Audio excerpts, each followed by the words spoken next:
En vísperas de finalizar la precampaña presidencial este domingo, se puso peligrosa para la sangre de una democracia, la libertad de expresión. Andrés Manuel López Obrador, en una reacción desmedida, acusó a un académico de fina prosa, Jesús Silva Herzog, porque en su artículo semanal en Reforma, escribió sobre su nuevo pragmatismo que lo llevó, argumentó, al terreno de un oportunismo asociado con el PRI. López Obrador lo llamó secuaz de la mafia del poder. El historiador Enrique Krause salió a la defensa del derecho de Silva Herzog a expresar lo que piensa, y dijo que el liberalismo, la doctrina del siglo XVIII que defiende las libertades individuales, debate, pero el mesianismo condena. La respuesta fue: tú también eres de aquellos profundamente conservadores y que simulan con apariencia de liberales. Objetivamente hablando, López Obrador ejerció su derecho a criticar a sus críticos. ¿Qué no se les puede cuestionar?, dijo en una gira por Puebla.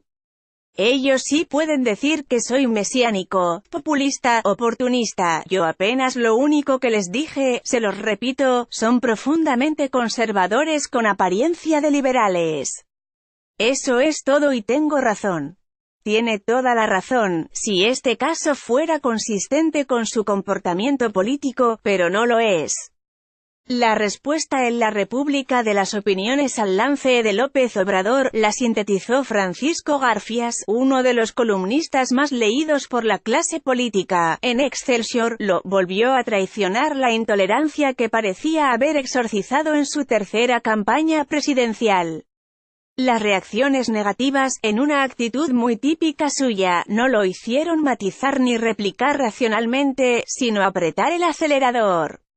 El martes reiteró las descalificaciones a Silva Herzog y Krause, y añadió a quien esto escribe por una columna publicada ese día sobre el papel de sus tres hijos mayores en el control del aparato de Morena. Dijo que los datos difundidos provenían de un expediente del CISEN, que ha investigado a su familia. Si existe ese documento en el CISEN, este autor lo desconoce.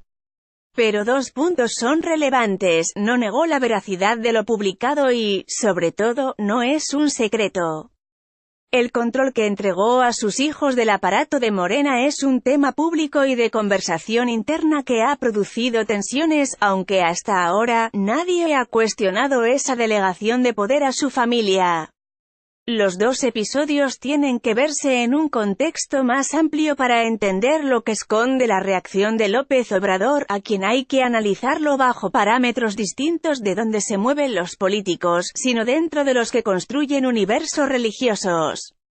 López Obrador tiene una estructura mental y un comportamiento teológico, su mundo está pintado de blanco o negro, donde todo es bipolar. Su discurso siempre es la lucha entre buenos y malos, los ricos contra los pobres, los fieles luchando contra los infieles. No hay grises en su vida pública, o son incondicionales o son sus enemigos. Por eso utiliza con tanta ligereza generalizaciones como «la mafia del poder» para identificar a todos aquellos que muestran discrepancias u oposiciones a su pensamiento y acción. Públicamente, López Obrador siempre se ha mantenido en el margen de no ir más allá de la retórica incendiaria contra quien piensa diferente de él, lo que entra en los rangos de comportamiento de los políticos en las democracias occidentales. En privado, las cosas son diferentes. La secuela de la publicación de la columna sobre sus tres hijos mayores es un buen ejemplo para ilustrar la intolerancia de él y de su entorno, y la intransigencia. En reuniones privadas que sostuvieron sus hijos con cuadros de Morena pocas horas después de la publicación de la columna, no hubo argumentos en contra o explicaciones sobre los porqués de la estructura absolutista, sino insultos con palabras obscenas.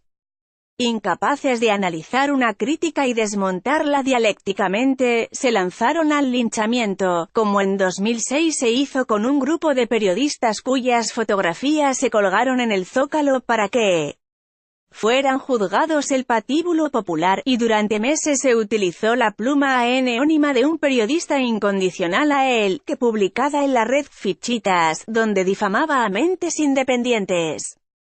Las cosas, en esta ocasión, no pararon con las descalificaciones.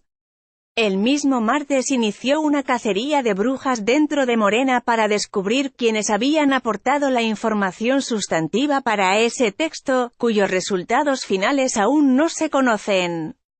La persecución interna para encontrar culpables, lo del CISEN y el anuncio que lo desaparecería por hacer espionaje político, tiene toda la marca de un distractor. Si no fue autorizada por López Obrador, si fue apoyada, erigido en un Savonarola contemporáneo. Krause lo emplazó a un debate el lunes, y por respuesta recibió otro descalificativo. Ni siquiera abrió una pequeña rendija López Obrador en la puerta de su paraíso, para que se pudieran confrontar ideas en la arena pública. López Obrador es un fundamentalista de pensamiento lineal que no es demócrata.